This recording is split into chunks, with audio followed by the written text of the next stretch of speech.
আমার একটা প্রশ্ন ছিল, তা হচ্ছে আমরা সাধারণত মেয়েরা যখন বাথরুমে উজু করি, ওড়নাটা বাইরে রেখে যাই ভিজে যাওয়ার ভয়ে। মাথায় কাপড় ছাড়া উজু হবে কিনা?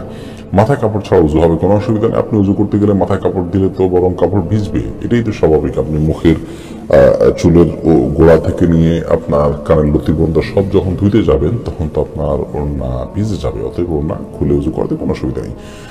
এরপরে নাসরিন শারমিন আপনি লিখেছেন ইচ্ছাকৃতভাবে দুধ মা হওয়ার জন্য বাচ্চার বয়স 3 এর অধিক হলে কি তাকে দুধ পান করানো যাবে?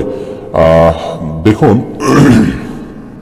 বাচ্চার বয়স 3 এর অধিক হলে তাকে দুধ পান করানো উচিত নয়।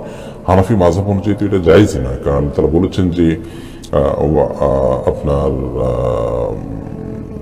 হাউলাইনি কামিলাইনি লিমান আরাদা আন ইউতিম্মা আর-রাদাআহ, বাচ্চাকে দুধ পান করার ক্ষেত্রে 2 বছর, আয়াতের আগের অংশটা আমার মনে পড়ছে না, প্রয়োজনীয় যে অংশটা আমাদের মাঝে সেটা আমরা পেয়ে গেছি। সেটা হলো যে দুধ দান করবেন যে মা, তিনি তার সন্তানকে দুধ পান করবেন 2 বছর পরিপূর্ণ যদি করতে চান দুধ পানের সময়সীমা।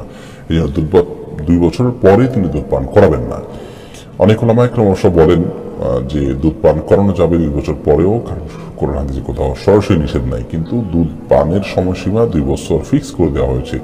তারপরে পান করলে তার মাধ্যমে হারাম হওয়ার সাব্যস্ত হবে না, এবং দুধ পান করার যে উপকারিতা সেটাও নাই, সেটাও অর্জিত হয় না 2 বছরের পরে। বিধায় এই কাজটি করা অনুচিত।